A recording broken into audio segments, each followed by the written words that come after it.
हमारी संस्कृति, हमारे संस्कार सदा रहे हमारे साथ। भारत की पुरातन गाथाएं और महान संतों की वाणी। सब्सक्राइब करें तिलक कथाएं। मेरे मंदिर का जीर्णोद्धार का कार्य तुम पूरा करो। मेरे मंदिर पर कलश चढ़ाओ। देवादिदेव, गांव के लोगों ने चंदा इकट्ठा करके मेरे पति के पास रखा है। किसी शुभ मुहूर्त पर वो मंदिर का काम शुरू कर देंगे। किसी पर भी निर्भर न रहो पुत्री। यह कार्य तुम स्वयं आरंभ करो। जैसी आपकी आज्ञा प्रभु। तुम्हारा कल्याण हो।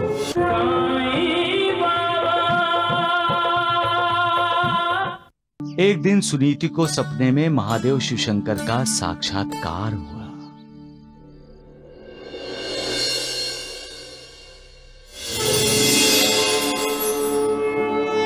सुनीति बेटी,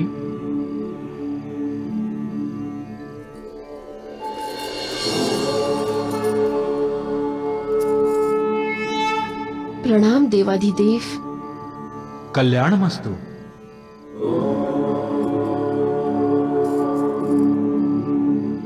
आपके दर्शन से मैं धन्य हुई महादेव। बेटी, मेरे मंदिर का जीर्णोद्धार का कार्य तुम पूरा करो। मेरे मंदिर पर कलश चढ़ाओ। देवादिदेव, गांव के लोगों ने चंदा इकट्ठा करके मेरे पति के पास रखा है। किसी शुभ मुहूर्त पर वो मंदिर का काम शुरू कर देंगे। किसी पर भी निर्भर न रहो पुत्री। यह कार्य तुम स्वयं आरंभ करो। जैसी आपकी आज्ञा प्रभु। तुम्हारा कल्याण हो।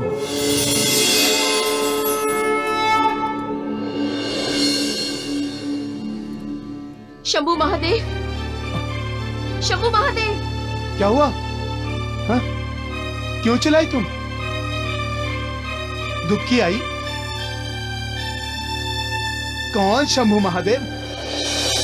ईश्वर का साक्षात्कार होना भी बड़ी बात है। ये साक्षात्कार केवल उन्हें होता है जो सच्चे दिल से मालिक की भक्ति करते हैं। मालिक का साक्षात्कार मतलब सत्य का साक्षात्कार होना, क्योंकि सत्य ही मालिक है और मालिक ही सत्य है। बाकी सब असत्य है। मालिक ही नित्य है, बाकी सब अनित्य है। मालिक का साक्षात्कार होना मतलब मालिक की कृपा होना। सुनीति पर मालिक की कृपा हुई।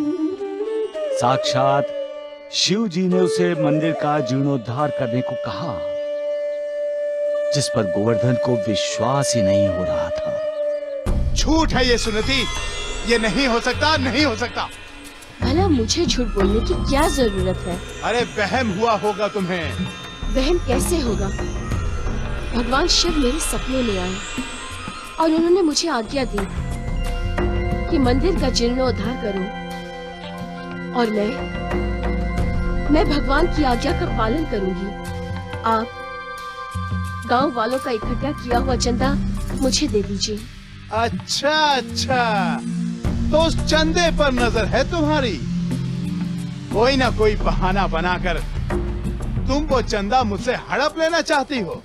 आपको ऐसी बातें करना शोभा नहीं देता। तो झूठ कह रहा हूँ क्या?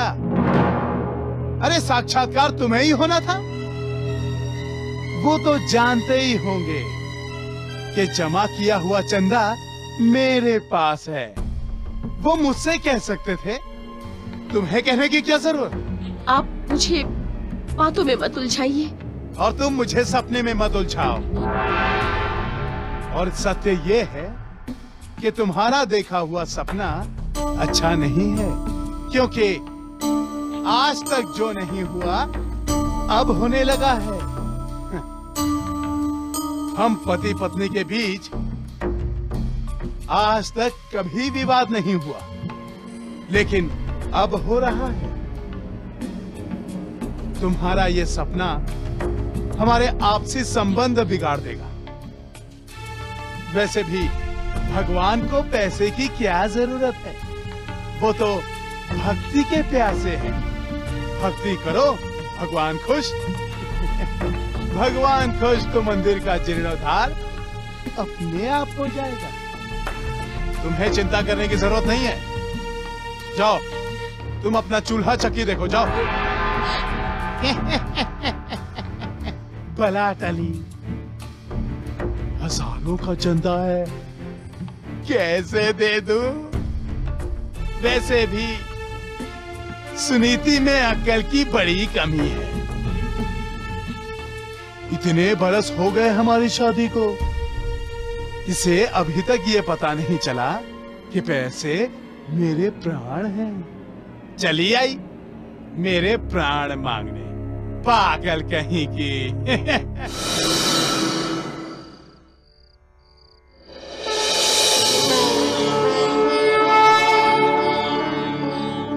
सुनीति बेटी,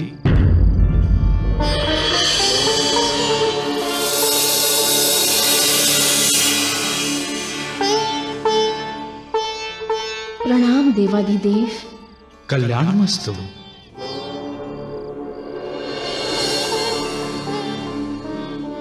क्षमा चाहती हूँ भोलेनाथ, मैं मंदिर का जीर्णोद्धार नहीं कर सकी। मेरे पास चंदे का पैसा नहीं था। सुनीति, तुम मेरी भक्त हो ना? हाँ प्रभु। तो तुम सब कुछ भूल जाओ, चंदा भी और अपने पति की बातों को भी। मैं चाहता हूं तुम अपनी इच्छा से मेरा मंदिर बनाओ। तुम्हारे पास जो भी पैसा है वही मंदिर पर लगाओ। तुम्हारा कल्याण होगा पुत्री। जैसी आपकी आज्ञा प्रभु।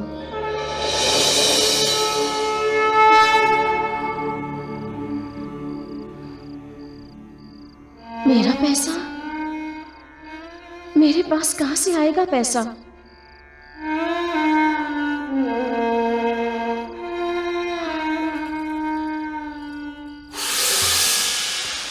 अरे नमस्कार गोवर्धन से। नमस्कार।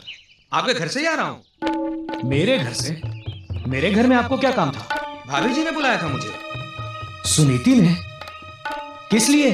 वो अपने सारे आभूषण बेचना चाहती हैं। क्या? गोवर्धन जी, मेरी बात का बुरा मत मानिए। अगर पैसों की इतनी ही जरूरत है तो मैं कर्जा देने के लिए तैयार हूँ। नहीं नहीं, अभी तक तो ऐसी कोई आवश्यकता नहीं पड़ी। अगर पड़ी तो आपको जरूर याद करूंगा। गोवर्धन ने कभी सोचा भी नहीं था कि सुनीति कभी गहने बेचने का सोचेगी। जो मन का साफ नहीं होता उसके मन में कुटिल विचार आते ही आते हैं। और गोवर्धन तो बेईमानी से दूसरों का पैसा हथियाने से भी हिचकिचाता नहीं था। वो भला अपने घर का जेवर बाहर जाने देता? वो सीधा सुनीति के पास गया और उसके जेवर सिर्फ 1000 रुपए में खरीद लिए। इतने सारे गहनों का सिर्फ 1000 रुपया? अरे ना ना ना भाग्यवान, मैं तुम्हें मंदिर के लिए जमीन का एक टुकड़ा भी तो दे रहा हूं ना।